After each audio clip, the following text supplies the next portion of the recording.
Hey guys, welcome back to knowledge treasure hunters. I hope आप सभी लोग बहुत अच्छे होंगे और पढ़ाई भी शानदार चल रही होगी।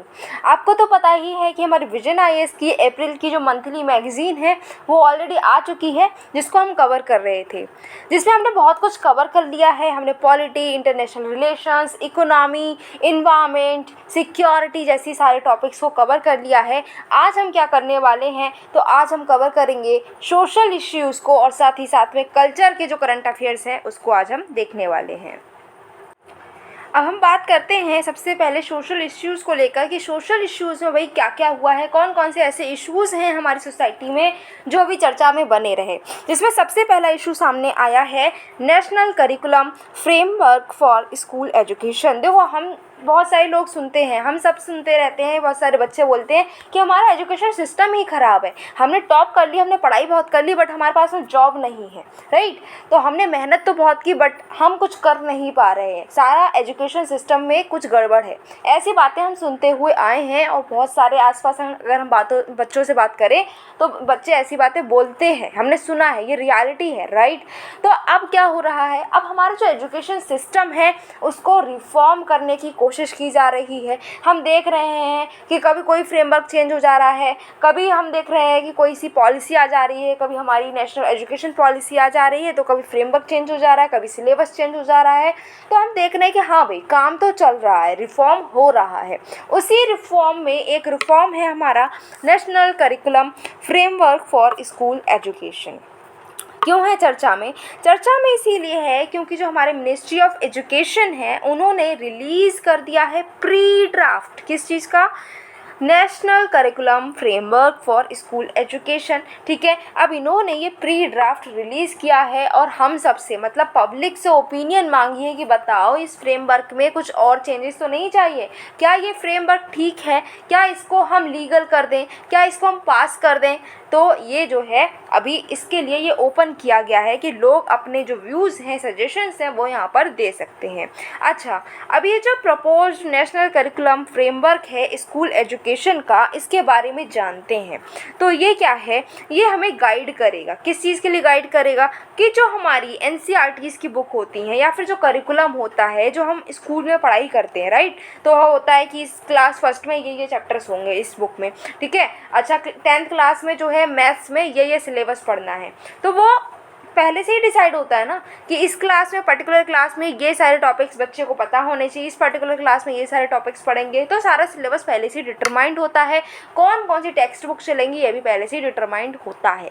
राइट, तो नेशनल एजुकेशन पॉलिसी के अकॉर्डिंग हमारा जो टेक्स्ट बुक और करिकुलम है उसको फ्रेम किया जाए, उसको डेवलप किया जाए, इसी के लिए ये लेकर आए हैं हम national curriculum framework for school education.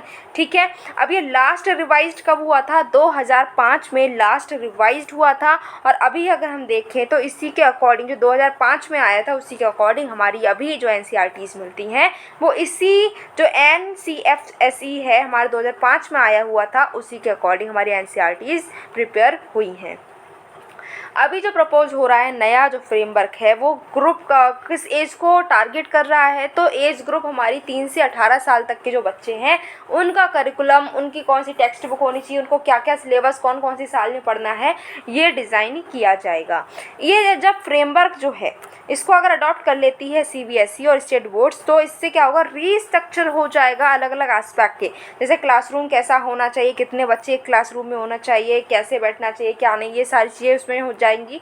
फिर क्या क्या सब्जेक्ट्स पढ़ने हैं उसकी चॉइस मिलेगी, किस तरीके से पढ़ाना है, असेस कैसे करना है बच्चे को, कि एग्ज़ाम लेना है, टेस्ट लेना है, ओरल लेना है, रिटन लेना है, कोई प्रैक्टिकल कराना है, तो ये सारी चीज़ें भी इसमें मिलेंगी, इसमें ये गाइडेंस भी हमको मिलेगी। Okay, national curriculum framework and national education policy 2020 की अगर हम बात करें तो नेशनल एजुकेशन पॉलिसी 2020 में आई।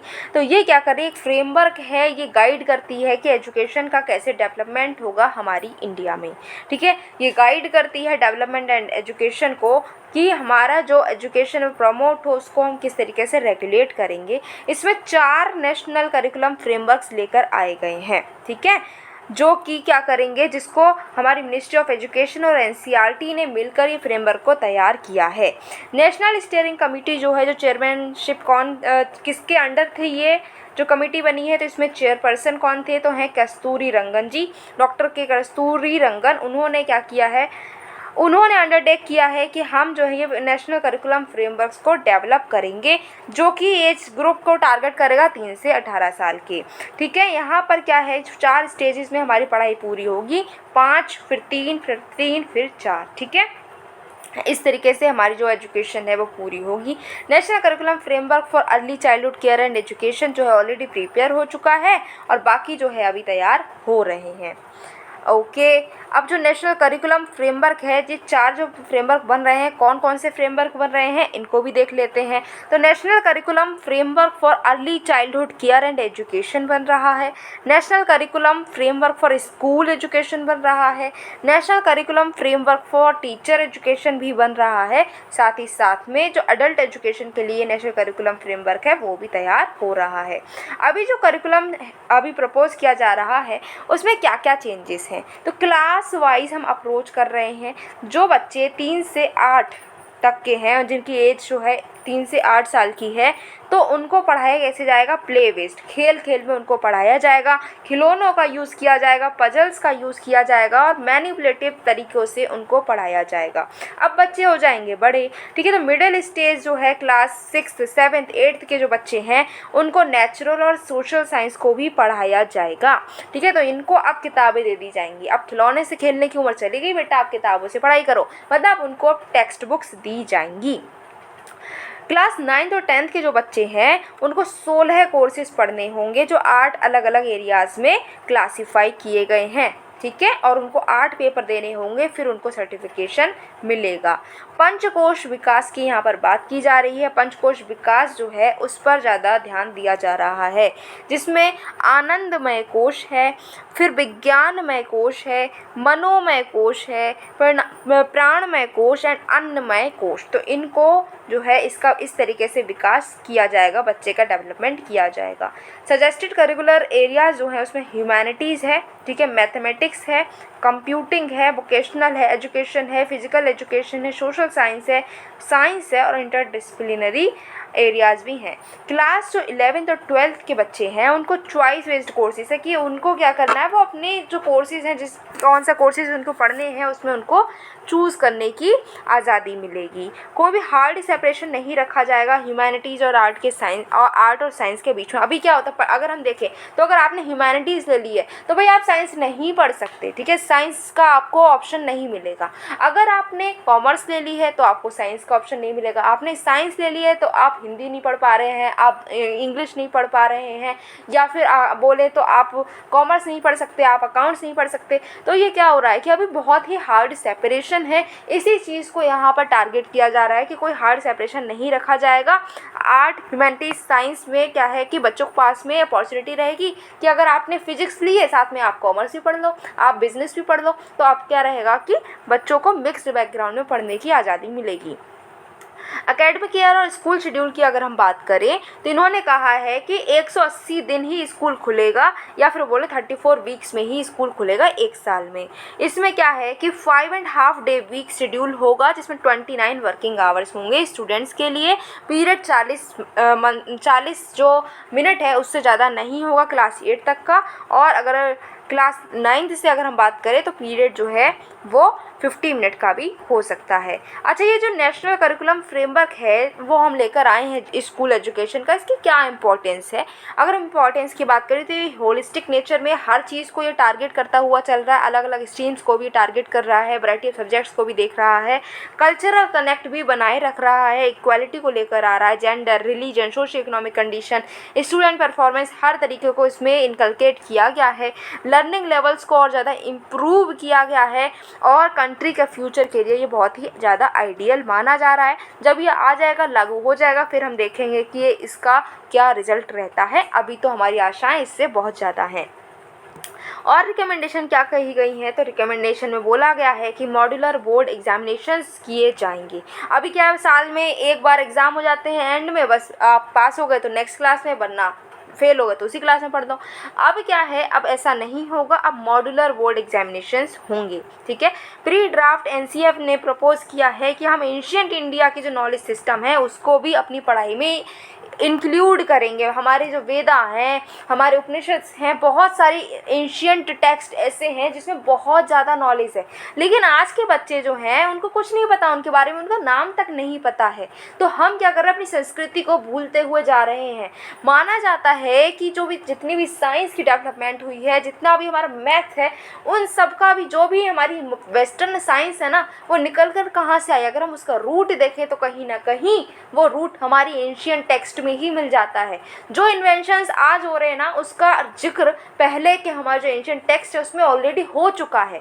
तो क्यों ना हम उन टेक्स्ट को पढ़ें। इसीलिए यहाँ पर कोशिश की जा रही है कि उन एंशियंट टेक्स्ट को अब हम अपनी पढ़ाई में इनकलकेट करेंगे। हमारे आने वाले जो कल की पीढ़ी है और हमारी जो पीढ़ी आज की पीढ़ी है, ये समझे इस बात को कि हमारी जो एंशियंट इंडिया है उसका जो टेक्स्ट है, उसके जो कल्चर है, वो बहुत ही रिच है।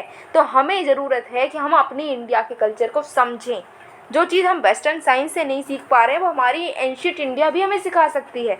तो हमें ये नहीं है कि अब हम एंशियंट इंडिया टेक्स्ट ही पढ़ने बैठ जाएं और फिर हम वेस्टर्न साइंस जो है, अभी जो मॉडर्न टेक्नोलॉजी, इसको बिल्कुल छोड़ दें। नहीं, बैलेंस बनाकर पढ़ना होगा।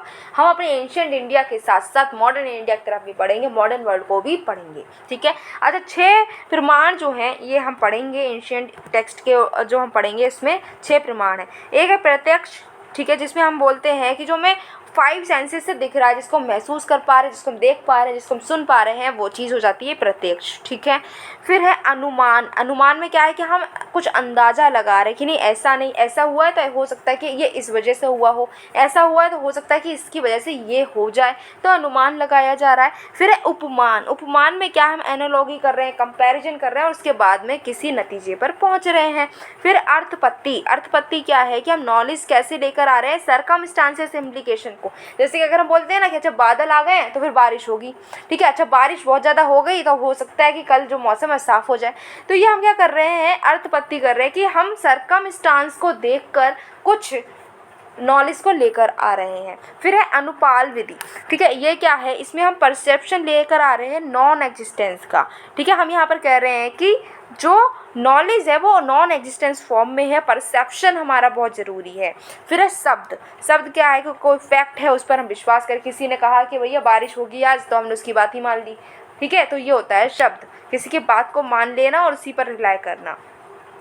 तो ड्राफ्ट जो है उसको प्रपोज किया गया, उसने अलग अलग चीज़ें बताई हैं, जैसे इंडियन एजुकेशन सिस्टम है उसको हम आज के जो हमारी नीड है, करंट नीड के साथ साथ फ्यूचर जो नीड होगी उसको भी हम इस तरीके से बच्चे को तैयार कर दें कि वो आज की नीड में भी खुद को सरवाइव कर पाए, और जो कल जो आने वाला फ्यूचर है, फ्यूचर में जो नीड होगी, जैसे लोग चाहिए होंगे, जिस तरीके की टेक्नोलॉजी चाहिए होगी, जिस तरीके की नॉलेज चाहिए होगी, वो जिस तरीके की स्किल चाहिए होगी, वो भी बच्चे में आज ही हम डाल दें, जिससे कि कल जो आने वाला फ्यूचर है उसमें बच्चा कहीं पीछे ना रह जाए और खुद को वो एक्सेल कर पाए। नेक्स्ट अब हम बात करेंगे, हमारा नेक्स्ट टॉपिक है नेशनल क्रेडिट फ्रेमवर्क। तो अभी ये चर्चा में क्यों है, ये चर्चा में इसीलिए है क्योंकि हमारे जो यूजीसी हैं उन्होंने रिलीज़ कर दिया है नेशनल क्रेडिट फ्रेमवर्क। बैकग्राउंड की अगर हम बात करें तो हमारे जो ऑब्जेक्टिव्स है, नेशनल एजुकेशन पॉलिसी 2020 में आई, उसमें कई बहुत अच्छे अच्छे ऑब्जेक्टिव्स लेकर आए हैं, और उनको अगर हमें अचीव करना है तो अब हमें सिस्टम में चेंजेस लाने पड़ेंगे, और वही चेंजेस लेकर आ रहे हैं हम। सेंटर ने अप्रूव कर दिया है हाई लेवल कमेटी को कि वो नेशनल क्रेडिट एक्यूमुलेशन और ट्रांसफ़र फ्रेमवर्क को बनाएगा जनरल और वोकेशनल एजुकेशन के लिए। ठीक है, इसको डेवलप किया है हाई लेवल कमेटी ने, जिसके मेंबर्स कौन कौन हैं, यूजीसी से भी मेंबर आए हैं, all India council for technical education से भी इसमें मेंबर आए हैं, एनसीईआरटी, मिनिस्ट्री ऑफ एजुकेशन और मिनिस्ट्री ऑफ स्किल डेवलपमेंट से, सीबीएसई से, एंड बहुत सारे अलग अलग बॉडी से यहाँ पर मेंबर्स आए हैं, और उन सब ने मिलकर ये फ्रेमवर्क तैयार किया है। अब बात करते हैं कि इतने सारे महान महान लोग बैठकर जब ये फ्रेमवर्क बना रहे हैं तो आखिर ये क्या है ऐसा फ्रेमवर्क में, आखिर ये फ्रेमवर्क क्या है, जानते हैं आप नेशनल क्रेडिट फ्रेमवर्क के बारे में। तो ये एक inclusive one single Meta framework है जो कि इंटीग्रेट करता है क्रेडिट्स को। ठीक है, हम अपने एजुकेशन लेवल पे, स्कूल लेवल पर, हाई स्कूल लेवल पर, हायर एजुकेशन में, कॉलेज में, वोकेशनल लेवल पर कोई स्किल ले रहे हैं, तब जितना भी हम पढ़ाई लिखाई कर रहे हैं कि हर स्कूल लेवल से हाई लेवल तक जितनी भी हमने पढ़ाई लिखाई करी उसमें जो जो क्रेडिट मिले हैं उन सबको इकट्ठा यहाँ पर किया जाएगा। ठीक है, तो क्रेडिटाइजेशन के लिए और इंटीग्रेशन के लिए जितनी हमने लर्निंग की है, तो ये फ्रेमवर्क क्या करेगा, क्वालिफिकेशन फ्रेमवर्क लेकर आएगा। ठीक है, जिसमें 4 फ्रेमवर्क की बात की जा रही है। National higher education qualification framework, national skill qualification framework, national curriculum framework and national school education qualification framework. अब यहाँ पर क्या है, जितने भी क्रेडिट्स अर्न किए जा रहे हैं वो सीमलेसली हम एक ही जगह पर ऐड कर देंगे, जिसमें फ्लेक्सिबिलिटी भी मिलेगी बच्चे को और मोबिलिटी भी मिलेगी कि वो अपने क्रेडिट को किस तरीके से वो यूज़ करना चाहता है और उसको थोड़ी सी आज़ादी मिल जाएगी। ठीक है, तो इसमें गाइडलाइन किसको, ये जो गाइडलाइंस इस फ्रेमवर्क में मिलेंगी वो कौन कौन फॉलो करेगा, स्कूल्स, एजुकेशन, जो भी हमारे एजुकेशन से रिलेटेड जितने भी इंस्टीट्यूशन है, स्कूल हो गए, कॉलेज हो गए, यूनिवर्सिटी हो गए, वो सब क्रेडिट सिस्टम को अडॉप्ट करेंगे। इससे एजुकेशन और ज़्यादा होलिस्टिक हो जाएगी, ब्रॉड बेस्ड हो जाएगी, मल्टी डिसिप्लिनरी एजुकेशन हमें मिलेगी। फ्रेमवर्क जो है ये हमें क्या करेगा, अभी जो रेगुलेशंस हैं उनकी स्ट्रेंथ पर बिल्ड करेगा। ठीक है, जो क्वालिफिकेशन फ्रेमवर्क है वो गाइडलाइंस प्रोवाइड करेगा, जिसको IIT, IIM, NITs जो हैं और जो भी एजुकेशनल इंस्टीट्यूशन है नेशनल इंपॉर्टेंस के, वो सब इसको फॉलो करते हुए नजर आएंगे। एम यही है कि स्किल्स प्रोवाइड करें और इन हैंड एक्सपीरियंसेस दें हम अपने स्टूडेंट्स को, जिससे कि जब वो अपनी लाइफ की फील्ड में उतरे तो वो कहीं पीछे ना रह जाएं। उनके पास में इतनी स्किल होनी चाहिए कि वो अपनी लाइफ को बहुत ही अच्छे तरीके से सर्वाइव कर पाएँ, और सर्वाइव ही ना करें बल्कि एक्सेल करके दिखाएं लाइफ में। ठीक है, अब की हाइलाइट्स क्या हैं इस फ्रेमवर्क के, तो क्रेडिट सिस्टम होगा 8 लेवल का होगा, जिसमें 1 से 4 तक के जो लेवल हैं वो स्कूल एजुकेशन के लिए रहेंगे, एंड 4 से 8 तक जो हाई एजुकेशन है, वोकेशनल एजुकेशन है, स्किल है, उसके लिए ये रहेंगे। जो क्रेडिट्स अर्न किए जाएंगे academic education, vocational education, training, skill education के बाद में, वो सब स्टोर रहेंगे एकेडमिक बैंक ऑफ क्रेडिट्स में। ठीक है, अब कैसे कैसे आप क्रेडिट को अर्न कर सकते हैं, तो स्टूडेंट जो है 3 तरीके से इन क्रेडिट्स को अर्न कर पाएगा। या तो वो एकेडमिक एजुकेशन को कंप्लीट कर ले, या फिर वोकेशनल एजुकेशन करने चला जाए, वो स्किल प्रोग्राम में अपने आप को इनरोल करा ले, या फिर एक्सपीरियंस लर्निंग कर ले। ठीक है, फिर इंटीग्रेशन होगा अर्नड क्रेडिट्स का, इनको इंटीग्रेट किया जाएगा school, college, vocational, skill education के द्वारा। मल्टीपल एंट्री और एग्जिट ऑप्शन है। लाइफ लॉन्ग लर्निंग आप यहाँ से कर सकते हैं जब मन हो। आप अगर चाहते हैं कि अभी भैया हमें कोई इमरजेंसी आ गई, तो अपनी पढ़ाई वहाँ पर स्टॉप करके अपना काम जो भी करना है वो करके फिर से रिज्वाइन भी आप कर पाएंगे। तो एग्जिट और एंटर आप कर सकते हैं एजुकेशनल सिस्टम में। ठीक है, नोशनल लर्निंग आवर्स के कंसेप्ट को यहाँ पर बताया गया है, जिसमें कहा है कि एक एवरेज स्टूडेंट को कितना टाइम लगता है अपनी सारी क्लासेस को अटेंड करने में, टेस्ट देने में और असाइनमेंट को सबमिट में, वो होता है नोशनल लर्निंग आवर्स, जो कि 1200 आवर पर साल जो है फिक्स किए गए हैं। अब हम बात करते हैं कि ये जो नेशनल क्रेडिट फ्रेमवर्क है ये हम क्यों लेकर आए, इसकी क्या नीड थी। तो हमें जो नेशनल एजुकेशन पॉलिसी है उसके ऑब्जेक्टिव्स को फुलफ़िल करना है, ग्रॉस इनरोलमेंट रेशियो को बढ़ाना है, इन्हांस करना है एम्प्लॉयबिलिटी को। ठीक है, फिर हमें लाइफ लॉन्ग लर्निंग को इनेबल करना है, इंटीग्रेट करना है जनरल, वोकेशनल और एक्सपेरिमेंटल लर्निंग के लिए। बेनिफिट्स इसके क्या होंगे, तो स्टूडेंट्स की अगर हम बात करें तो लर्निंग में फ्लेक्सिबिलिटी रहेगी, मल्टी डिसिप्लिनरी स्किल सेट मिल जाएंगी, लाइफ लॉन्ग लर्निंग कर सकते हैं और उनका होलिस्टिक डेवलपमेंट भी होगा। गवर्नमेंट के लिए ये फ़ायदा है कि इनरोलमेंट बढ़ेंगे, स्किल्ड वर्कफोर्स मिल जाएगी और इन्वेस्टमेंट भी मिलेगा। इंडस्ट्री की बात करें तो स्किल्ड वर्कफोर्स मिलेगी, ट्रेनिंग में रिडक्शन हो जाएगा, एफिशिएंसी भी अच्छी रहेगी और इनोवेशन भी मिलेगा। इंस्टीट्यूशंस को यूनिफॉर्म और सिंपलर क्रेडिट सिस्टम को फॉलो करना है, बहुत सारे स्टूडेंट्स मिल जाएंगे पढ़ाई करवाने के लिए और रिसर्च एंड इनोवेशन हो पाएगा। अब बात करते हैं 7th national health accounts estimation की तरफ। ठीक है, तो 7th national health accounts estimates आए हैं 19 से 20 तक के। ठीक है, मतलब 2019 से 20 तक के। तो ये जो है अभी रिलीज़ किए गए हैं। क्या है ये, इसके बारे में जानते हैं। तो इसको रिलीज़ किया जाता है ministry of health and family welfares ने तैयार किया है इसको नाट्स ने। नाट्स क्या है, ये है national health accounts technical secretariat. ठीक है, जो कि जिसको गाइड और सपोर्ट मिला है national health authority steering committee and national health authority expert group से। ठीक है, एस्टिमेट जो है ये इनेबल करते हैं, हमारे जो पॉलिसी मेकर्स उनको हेल्प करते हैं कि वो देख पाएँ कि अलग अलग जो हेल्थ फाइनेंसिंग इंडिकेटर्स हैं उनकी प्रोग्रेस कितनी ज़्यादा हुई है। नेशनल हेल्थ अथॉरिटी की अगर हम बात करें तो ये जो है नेशनल हेल्थ पॉलिसी को लेकर आया था 2002 में। ठीक है, और इस पर क्या है कि जो हमारा सिस्टम है, ये सिस्टम ऑफ अकाउंट्स ये इसी के बेसिस पर बनता है। लिंकेजेस क्या है, ये फ्रेमवर्क ऑफ हेल्थ सिस्टम और हेल्थ अकाउंट्स के। तो हेल्थ सिस्टम के फंक्शन क्या होते हैं? गवर्नेंस, स्टीवार्डशिप है, रिसोर्स जनरेशन करते हैं, फाइनेंसिंग करते हैं, सर्विस को डिलीवर करते हैं। यहाँ पर क्या होता है? हेल्थ अकाउंट डायमेंशन का कंजम्पशन कितना हो रहा है हेल्थ केयर में, प्रोविजन क्या क्या है, फाइनेंसिंग कहाँ से हो रही है। इंस्ट्रूमेंट ऑब्जेक्टिव्स यही है कि क्वालिटी ऑफ सर्विस दें, एक्सेसिबिलिटी दें, इक्विटी दें, यूटिलाइजेशन की एफिशिएंसी हो, सिस्टम की ट्रांसपेरेंसी हो, अकाउंटेबिलिटी हो, इनोवेशन हो। ठीक है। अच्छा, अब जो हमारी ये आया है, इंडिकेटर आया है, जो हमारी रिपोर्ट आई है, तो इसकी कुछ फाइंडिंग भी होंगी। हाँ जी, आई है फाइंडिंग।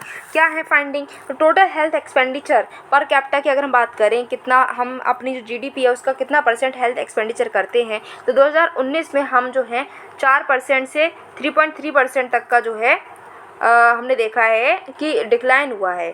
ठीक है। पहले जो है हम 2013-14 में कंपेयर करें तो 3.3% हम करते थे, 4% करते थे, सॉरी, जो 4% हम करते थे 2013-14 में खर्च जीडीपी का हेल्थ एक्सपेंडिचर पर। लेकिन अब हमने देखा है 3.3% ही खर्च हुआ है, तो मतलब डिक्लाइन देखने को मिला है।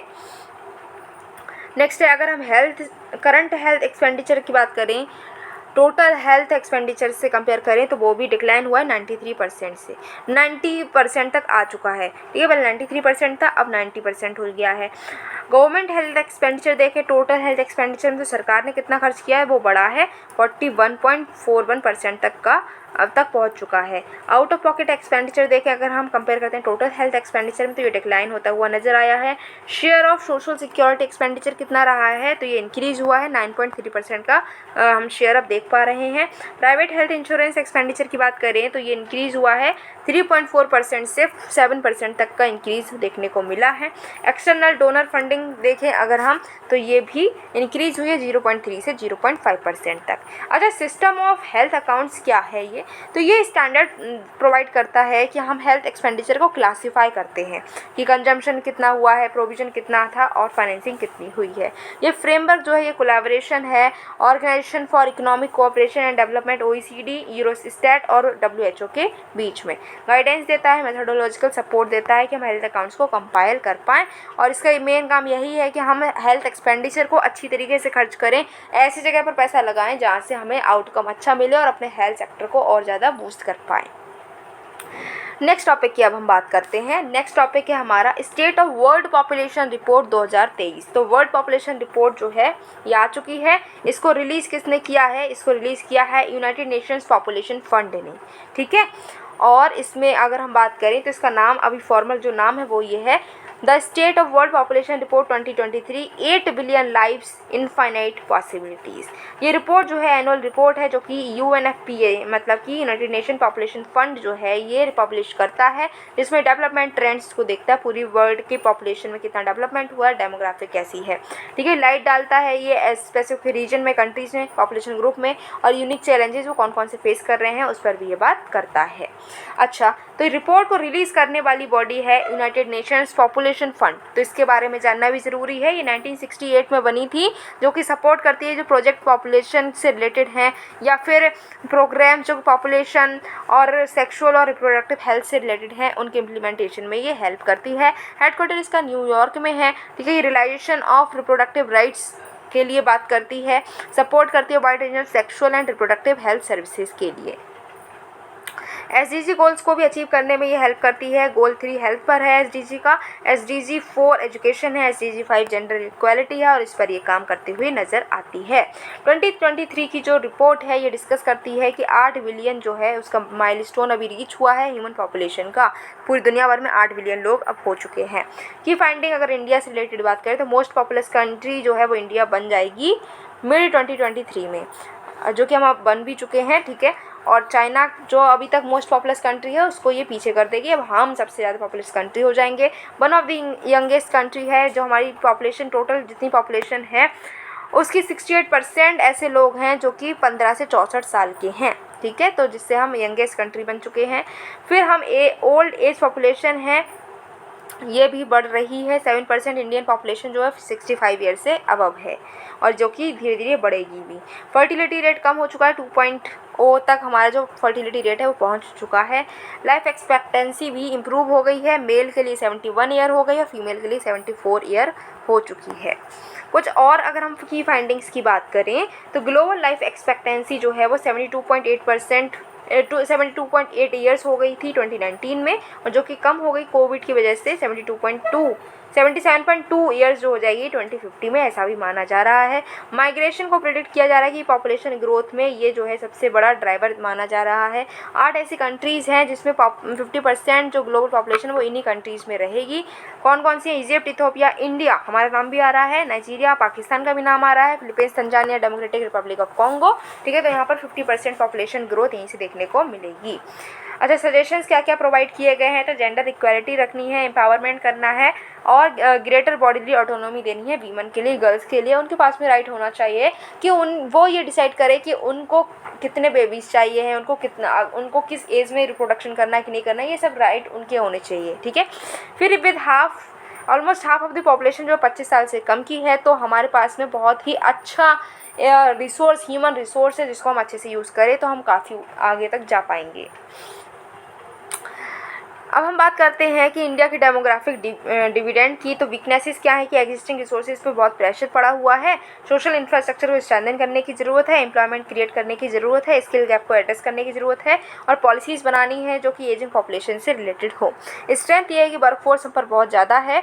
ठीक है, इनोवेशन बहुत ज़्यादा हम कर सकते हैं, डिपेंडेंसी रेशियो कम है, डोमेस्टिक डिमांड बढ़ रही है और फेवरेबल क्लाइमेट है इन्वेस्टमेंट का। नेक्स्ट बात करते हैं ग्लोबल फूड पॉलिसी रिपोर्ट 2023 की। तो ये चर्चा में क्यों है भाई ग्लोबल फूड पॉलिसी रिपोर्ट 2023? तो international food policy research institute ने अभी रिलीज़ की है ग्लोबल फूड पॉलिसी रिपोर्ट 2023। अब की हाइलाइट्स क्या हैं?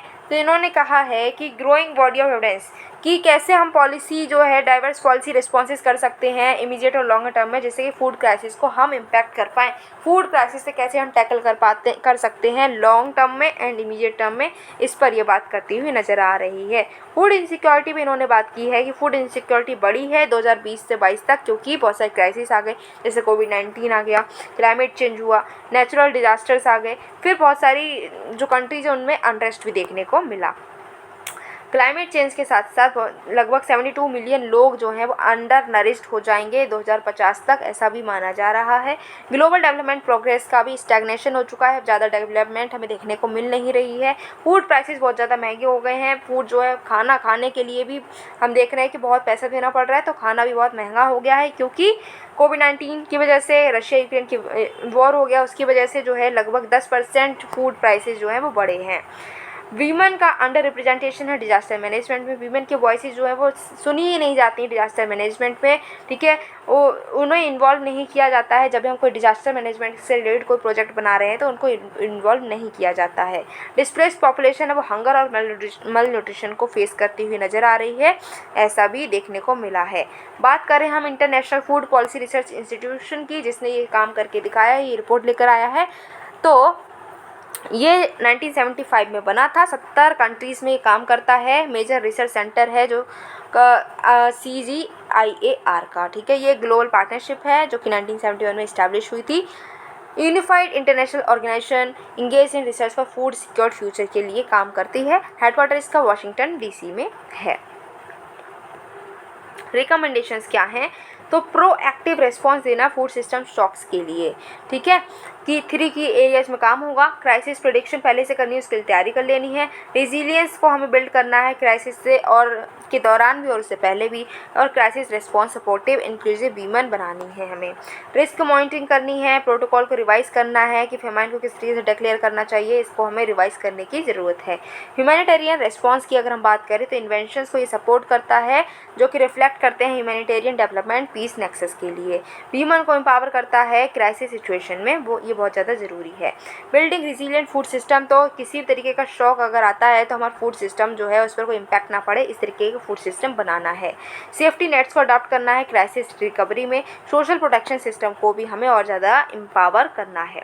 अब हम चर्चा करते हैं कुछ न्यूज इन शॉर्ट्स में, जिसमें है ट्रिपल थ्रेट रिपोर्ट। इस रिपोर्ट को रिलीज़ किया है किसने? यूनिसेफ ने, जो कि ट्रिपल बर्डन जो है वाटर, सैनिटेशन एंड हाइजीन का, उस जो थ्रेट्स ये बच्चे फेस करते हैं उस पर ये बात करता है।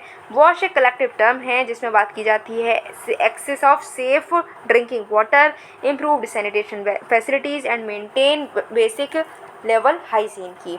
ट्रिपल थ्रेट बर्डन जो है इसको हम डिफाइन कर सकते हैं कि लेस देन 50% एक्सेस हो एटलीस्ट बेसिक वाटर का।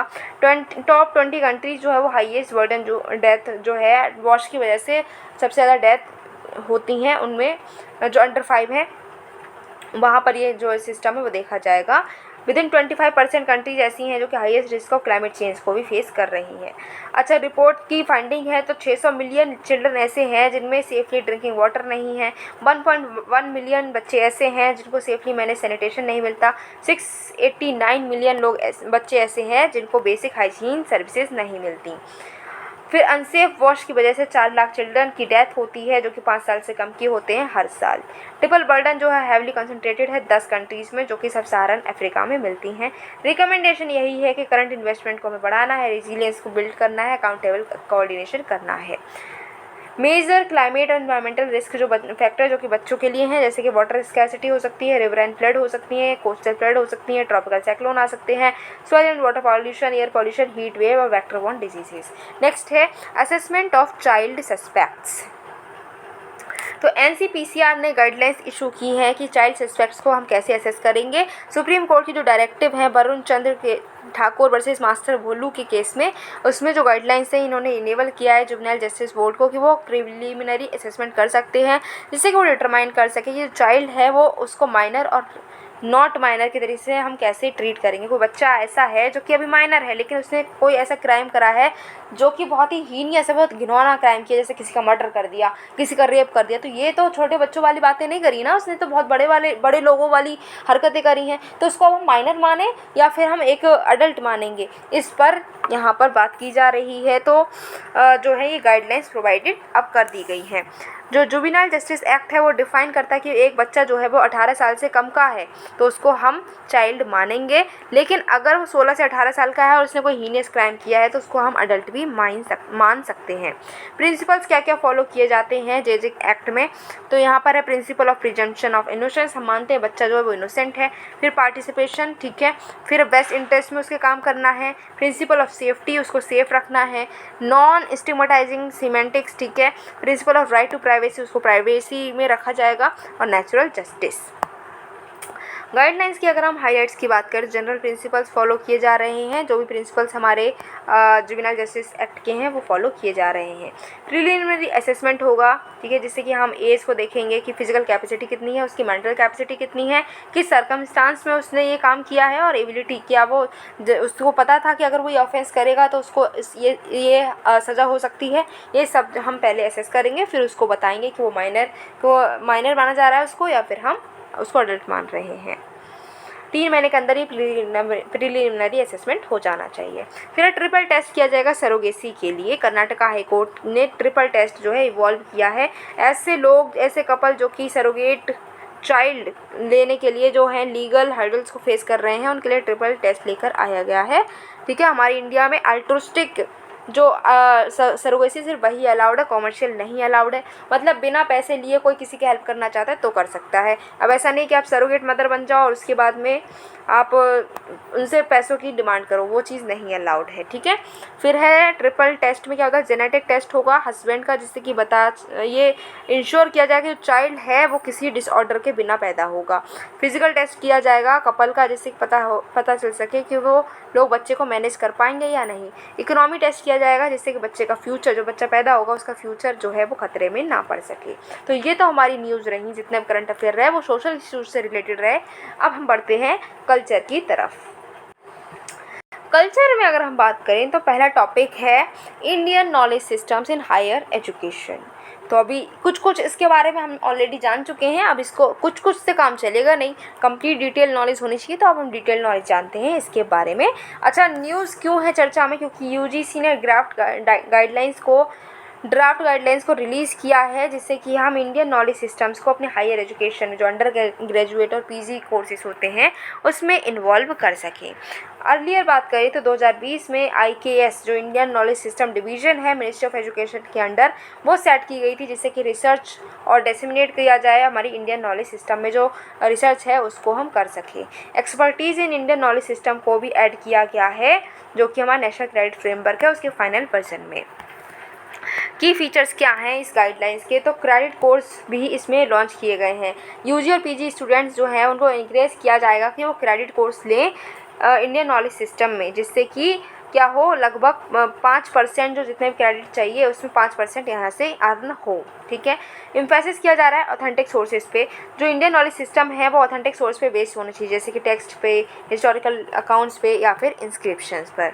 फोकस किया जा रहा है कंटिन्यूटी पर, continuity of Indian knowledge traditions जो है एंशियंट टाइम से अभी जो नए टाइम तक कंटिन्यूटी दिखाई जाए कि एंशियंट टाइम से ऐसा होता था, ऐसा हुआ और अभी हम इस तरीके से रह रहे हैं। ठीक है, या फिर अभी ये चीज़ ऐसी हो गई है। इंस्ट्रक्शंस जो हैं वो किसी भी इंडियन लैंग्वेज में हो सकते हैं, इंग्लिश और संस्कृत के अलावा।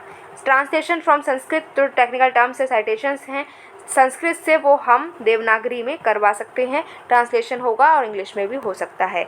अब ये जो हम इंटीग्रेशन कर रहे हैं भैया, पुरानी जो हमारी नॉलेज है उस धरोहर को हम आज के एजुकेशन से जोड़ रहे हैं, तो इसका सिग्निफिकेंस ये है कि रिच लीगेसी को नर्चर कर रहे हैं। हमारी इंडिया की जैसे नालंदा है, तक्षशिला है, ये इंटरनेशनल लेवल की जो है क्वालिटी रखते थे उस टाइम पर, एंशिएंट टाइम पर, तो इंटरनेशनल स्टूडेंट्स यहाँ पर होते थे। तो जैसे ऑक्सफोर्ड है, कैम्ब्रिज है, इस तरीके की जो एमिनेंट यूनिवर्सिटीज़ हैं वैसी हमारी नालंदा तक्षशिला होती थी। तो इसी को हम फिर से इस लीगेसी को नर्चर करना चाहते हैं।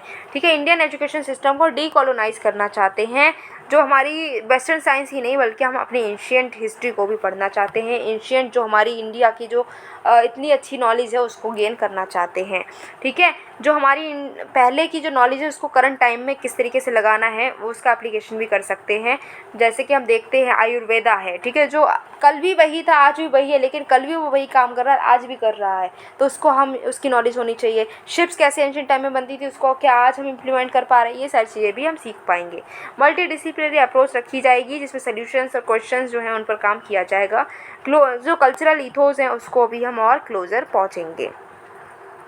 अब हम बात करें इंडियन ट्रेडिशनल नॉलेज सिस्टम की। ठीक है, तो ये मिनिस्ट्री ऑफ एजुकेशन के अंडर है, जो कि इस्टेब्लिश हुई है 2020 में। विज़न यही है कि इंटरडिसिप्लिनरी रिसर्च को प्रमोट करेंगे और इंडियन नॉलेज सिस्टम को और ज़्यादा डिसेमिनेट करते हुए हम नज़र आएंगे। अब अगर हम इंटीग्रेशन कर भी दें तो क्या चैलेंजेस हैं? चैलेंजेस ये कि एम्प्लॉयबिलिटी फैक्टर, ठीक है, फिर विलिंगनेस है स्टूडेंट्स की, क्या वो पढ़ना चाहेंगे पुरानी जो टेक्स्ट है उनको, फिर बर्डन हो जाएगा एडिशनल कोर्सेज से स्टूडेंट्स पे, और ट्रेंड फैकल्टी भी नहीं है इतनी, तो ये हमारे पास कुछ चैलेंजेस हैं। नेक्स्ट टॉपिक है national mission for cultural mapping. तो क्या है ये, क्यों है चर्चा में, जानते हैं। गवर्नमेंट जो है उसने आइडेंटिफाई किया है और डॉक्यूमेंट किया है distinctive feature of more than 1 lakh villages हैं। ठीक है, उनको डॉक्यूमेंट किया, उनको आइडेंटिफाई किया है अंडर दी मेरा गाँव मेरी धरोहर प्रोग्राम के अंडर, जिसमें हम नेशनल मिशन कल्चरल मैपिंग कर रहे हैं। उसके अंडर जो है 100 गाँव को इसमें हमने हाईलाइट किया है। मेरा गांव मेरी धरोहर सर्वे के बारे में जानें तो ये यही है कि हम डॉक्यूमेंट करना चाहते हैं कल्चरल आइडेंटिटी को प्लेस लेवल पर। सिटीजन से पूछा जाएगा कि उनके गाँव में सबसे यूनिक चीज़ क्या है और उसको हम मैप कर लेंगे। ठीक है, इससे हम क्या कर रहे हैं कि जो कल्चरल हेरिटेज है रूरल इंडिया का उसको हम मैप कर पाएंगे। फिर मैकेनिज्म कि common service centre, village level entrepreneur, इन सबको इन्वॉल्व किया जाएगा, जिससे कि इंटरेस्टिंग फैक्ट्स जो हैं एक पर्टिकुलर प्लेस के बारे में वो हम जान पाएंगे। इसमें प्लेसेस ऑफ इंटरेस्ट हो सकते हैं, कस्टम हो सकता है, ट्रेडिशन हो सकता है, फेमस पर्सनालिटी हो सकती है, कोई फेस्टिवल हो सकता है, कोई बिलीफ हो सकता है, आर्ट हो सकती है, कल्चर हो सकता है, कुछ भी हो सकता है, उन सबको मैप किया जाएगा। कोऑर्डिनेशन होगा मिनिस्ट्री ऑफ कल्चर का मीति के साथ में। विलेजेस को डिवाइड किया अलग अलग कैटेगरीज में कि क्या वो इकोलॉजिकली इंपॉर्टेंट है, डेवलपमेंटली इंपॉर्टेंट है, स्कोलास्टिकली इंपॉर्टेंट है, या फिर वहाँ पर कोई फेमस टेक्सटाइल प्रोड्यूस होता है, कोई प्रोडक्ट प्रोड्यूस होता है। इन सब के बेसिस पर विलेज को हमने क्लासीफाई किया है। National mission for cultural mapping के बारे में जाने तो ये मिनिस्ट्री ऑफ कल्चर का एक इनिशिएटिव है, 2017 में लेकर आए थे। गोल ये है कि हम जो हमारे रिच इंडियन कल्चर है उसको हम प्रिजर्व करना चाहते हैं, उसको मैप करना चाहते हैं। जो आर्टिस्ट कम्युनिटी है उनकी एस्पिरेशंस को फुलफ़िल कर पाएँ हम, कल्चरल वाइब्रेंसी को हम क्रिएट कर पाएँ।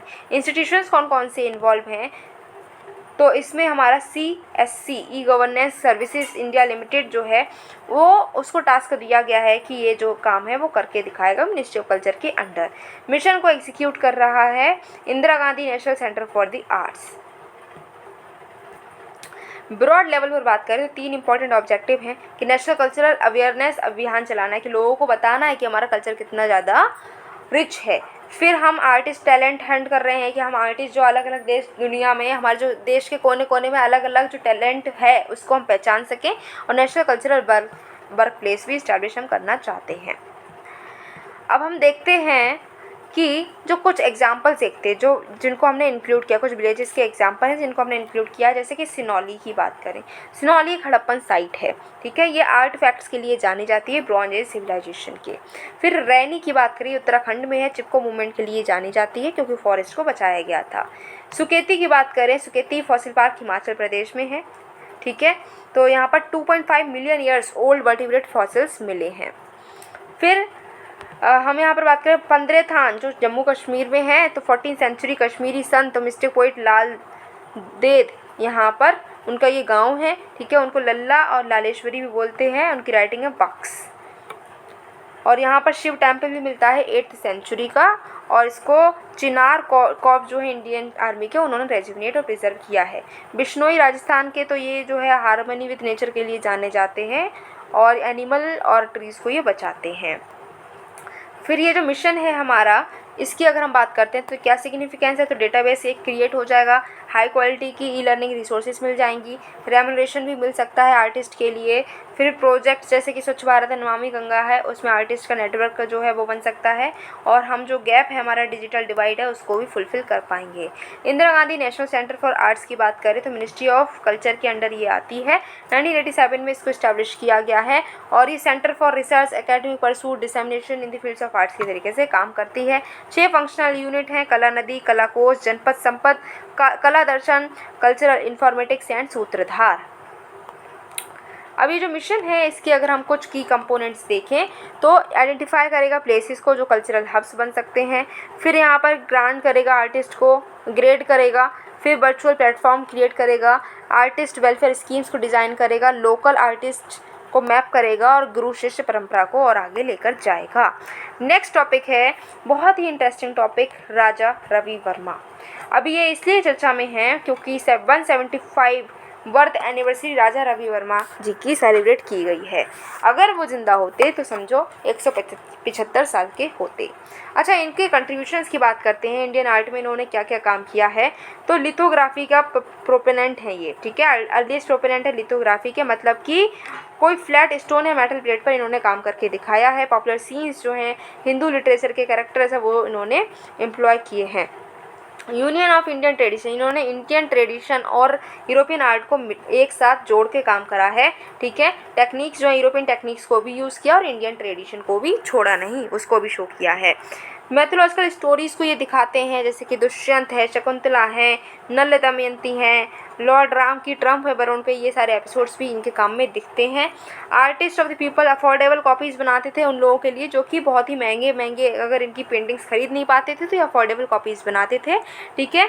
और ये जो है हिंदू गॉड्स और गॉडेस की जो पोर्ट्रेल इन्होंने बनाई हैं उसकी पूजा होती है, लोअर कास्ट के लोग उसकी पूजा करते थे। अच्छा, इनके बारे में और अगर हम बातचीत करें तो इनको father of modern Indian art बोलते हैं। इनकी पेंटिंग और प्रिंट्स जो कि इंडियन सब्जेक्ट्स को दिखाती हैं यूरोपियन टेक्निक्स से, इस वजह से बहुत फेमस हुए। 29 अप्रैल 1848 को इनका जन्म हुआ था त्रावणकोर में। 2 अक्टूबर 1906 में इनकी डेथ होती है, ठीक है। प्रोफेशन से ये पेंटर और आर्टिस्ट थे, पोर्ट्रेट्स बनाते थे, पोर्ट्रेट बेस्ड कंपोजिशन बनाते थे, थिएट्रिकल कंपोजिशंस भी बनाते थे मिथ्स लीजेंड्स के बेसिस पर। टीचर्स की बात करें तो राम स्वामी नायडू, इनके वाटर पेंटिंग उन्होंने इनको सिखाई थी, और थियोडर जेनसन जो हैं उन्होंने ऑयल पेंटिंग इनको सिखाई थी। इनको केशर हिंद गोल्ड मेडल भी मिला था, गवर्नमेंट ऑफ केरल ने इनको ये अवार्ड दिया था। फिर है न्यूज़ इन शॉर्ट्स। कुछ शॉर्ट्स में न्यूज़ हैं, चलो जानते हैं। सबसे पहले है ग्लोबल बुद्धिस्ट समिट 2023, ठीक है, जो कि न्यू दिल्ली डिक्लेरेशन के साथ साथ इसको कंक्लूड किया गया है, ऑर्गेनाइज़ किया है मिनिस्ट्री ऑफ कल्चर ने, ठीक है।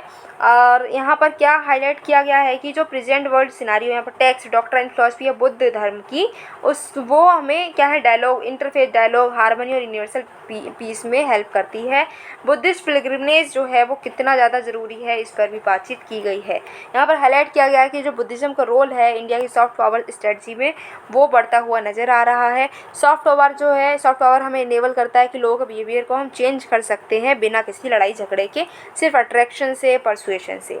की इनिशिएटिव्स और क्या क्या हैं, तो पीएम ने बुद्धिज़्म को एक रेगुलर फीचर बनाया है डिप्लोमेटिक विजिट्स में, ठीक है। दलाई लामा और तिब्बतन गवर्नमेंट हमारी धर्मशाला में रह रही है। इंडिया ने बुद्धिस्ट पिलग्रिम्स को होस्ट किया है साउथ कोरिया से, ठीक है। फिर बुद्धिस्ट टूरिस्ट सर्किट्स भी बनाए हैं अक्रॉस इंटरनेशनल बॉर्डर्स, और नालंदा यूनिवर्सिटीज़ को भी रिस्टोर किया है। सांची की बात करें तो सांची जो है मध्य प्रदेश में है, ये कंट्री की फर्स्ट सोलर सिटी बनने के लिए बिल्कुल तैयार है। बुद्धिस्ट मॉन्यूमेंट्स जो सांची में है उनको हम यूनेस्को वर्ल्ड हेरिटेज साइट मानते हैं। ये प्लेस है जो बुद्धिज़्म से रिलेटेड है लेकिन डायरेक्टली बुद्धा से रिलेटेड नहीं है, ये ज़्यादातर अशोका से ज़्यादा रिलेटेड है अगर हम बुद्धा से कंपेयर करें तो। यहाँ पर बुद्धिस्ट मॉन्यूमेंट्स हैं जो कि 1st से 2nd सेंचुरी तक के मिल जाते हैं हमको, और यहाँ पर सांची स्तूप भी है, ठीक है। सांची स्तूप में 4 गेटवे हैं जो कि बुद्धा की लाइफ को हमें दिखाते हैं इंटीग्रेटेड कार्विंग से, और गुप्ता टेम्पल का ये होम भी है। फिर है मुदराई पॉटरी, तो मुदराई पॉटरी जो है शिवगंगाई डिस्ट्रिक्ट में तमिलनाडु की, उसको जीआई टैग मिल चुका है। ये यूनिक टाइप की क्ले पॉटरी है, एक यूनिक टाइप की क्ले है जिसको आसपास की वाटर बॉडी से लाया जाता है, जैसे कि नेदुनकुलम, फिर है नाथपुरक्की, सुंदरनंदुप्पू, ठीक है। यहाँ से जो है ये वाटर बॉडी से क्ले लाया जाता है और उससे ये पॉटरी की जाती है। मेन रॉ मटेरियल इसका है मिट्टी और पानी। बैगई रिवर जो है उससे ये मिट्टी और भी अच्छी हो जाती है। फिर लद्दाख वुड कार्विंग, तो प्राइम मिनिस्टर ने अपलोड किया है जीआई टैग जो लद्दाख वुड कार्विंग का, जो पहला अपना तरीके का इकलौता एक कार्विंग है। वुड कार्विंग जो लद्दाख की है वो बहुत ही वाइब्रेंट आर्ट फॉर्म है लद्दाख का, ठीक है। इससे एक्सपोर्ट बढ़ेगा, ठीक है, इंटरनेशनल लेवल पर, और इससे इकोनॉमिक प्रॉस्पेरिटी होगी हमारी इंडिया की। जीआई साइन जो है ये प्रोडक्ट्स पर यूज़ किया जाता है जिससे कि स्पेसिफिक ज्योग्राफिक ओरिजिन हम दिखा सकें, ये पर्टिकुलर प्रोडक्ट जो है ये पर्टिकुलर एरिया से बिलोंग करता है। GI indication of goods registration production act 1999 के अंडर ये जीआई टैग दिए जाते हैं जो कि 10 सालों की टाइम ड्यूरेशन के लिए होते हैं। फिर है नागरी दुबराज राइस, छत्तीसगढ़ का नागरी दुबराज राइस वैरायटी है, इसको जीआई टैग मिल चुका है। जीरा फूल राइस को 2019 में मिला था, दुबराज को ये दूसरा ब्रांड है जिसको ये जीआई टैग मिला है। वुमेन सेल्फ हेल्प ग्रुप है माँ दुर्गा स्वास्थ्य समूह ऑफ नागरी, ठीक है, उन्होंने ये दुबराज को हार्वेस्ट किया था और जीआई टैग के लिए अप्लाई किया था जो कि अब मिल चुका है। नागरी दुबराज जो है बासमती और छत्तीसगढ़ कहा जाता है क्योंकि इसमें बहुत अच्छी खुशबू आती है। वाल्मीकि रामायण में भी इस नागरी दुबराज की चर्चा हुई है। राइस जो है ये इंडिजीनियस वैरायटी है और छोटे छोटे इसमें दाने होते हैं चावल के। नेक्स्ट है पुष्करलू या फिर पुष्करम फेस्टिवल, जो कि 12 दिन का पुष्करलू फेस्टिवल है, तेलुगु स्पीकिंग पीपल मनाते हैं बनारस में, ठीक है। इसको कहा जाता है कि 12 सेक्रेट रिवर्स की पूजा की जाती है जहां पर गॉड पुष्कर जो हैं हर 12 साल में अपीयर होते हैं। कौन कौन सी 12 रिवर हैं? गंगा, यमुना, गोदावरी, कृष्णा, कावेरी, भीम, ताप्ती, नर्मदा, सरस्वती, तुंगभद्रा, सिंधु एंड प्राणहिता, ठीक है। प्राणहिता कौन सी मेन रिवर की ट्राइब्यूटरी है आपको बताना है कमेंट बॉक्स में। सेलिब्रेशन जो है ये एनुअली होता है 12 साल में, हर 12 साल में 12 साल में क्या होता है 12 रिवर्स की पूजा होती है, हर एक साल एक रिवर की पूजा की जाती है। नेक्स्ट है हक्की पिक्की, तो कुछ मेंबर जो हैं इस ट्राइब के वो सूडान में फंस गए हैं, तो ये जो हैं शिवमोगा, देवनागरी और मैसूरी जो डिस्ट्रिक्ट है कर्नाटका के वहाँ पर ये रहते हैं, ठीक है। ये अपनी नॉलेज जो इनकी नॉलेज है ट्रेडिशनल और हर्बल मेडिसिन की, इसके लिए जाने जाते हैं। अफ्रीकन कंट्रीज़ में इनकी बहुत डिमांड होती है। हक्की पिक्की जो है मैट्रियार्कल ग्रुप है, मतलब जो मदर है, जो फीमेल है वो यहाँ पर लीड करती है। ये इंडो आर्यन लैंग्वेज बोलते हैं। बागरी में ये कम्युनिकेट करते हैं जो मदर टंग है, लेकिन ये कन्नड़ में बात करते हैं जब ये डेली बिजनेस काम करते हैं, जो मतलब किसी और से बात करते हैं कन्नड़ में और आपस में बागरी में बात करते हैं। बागरी जो है ये इंडेंजर्ड लैंग्वेज की लिस्ट में आती है। नेक्स्ट है अभिलेख पटल। तो पीएम ने प्रेस किया है अभिलेख पटल को। ये एक पोर्टल है जहाँ पर 1 करोड़ पेजेस हैं हिस्टोरिकल रिकॉर्ड्स के, वो उपलब्ध कराए जाएंगे। फुल फीचर्ड वेब पोर्टल है जो कि national archives of India access कर सकती है, जो इंटरनेट के जरिए जो है इसका एक्सेस मिल जाएगा। ये इनिशिएटिव है नाई का, ठीक है। और नई क्या है, ये है नेशनल आर्काइव्स ऑफ इंडिया, ठीक है। तो इंडियन आर्काइवल रिकॉर्ड्स को अवेलेबल कराया जाएगा हर किसी के लिए। ये अटैच्ड ऑफिस है, मिनिस्ट्री ऑफ कल्चर के अंडर आता है। नॉन करंट रिकॉर्ड्स जो है इंडिया के, उसकी रिपोजिटरी की तरह काम करता है। और इसी के साथ में हमने सोशल इश्यूज़ और कल्चर से रिलेटेड जितने भी इशूज़ थे उसको डिस्कस किया है। आई होप आपको समझ में आया होगा, इंटरेस्टिंग लगा होगा। अगर ऐसा हुआ है तो आपको करना क्या है, वीडियो को लाइक करना है, शेयर करना है, चैनल को सब्सक्राइब करना है, जिससे कि आने वाली वीडियो की नोटिफिकेशन आपको मिले और आप उसको देखकर खुद को और अपडेट कर पाएँ।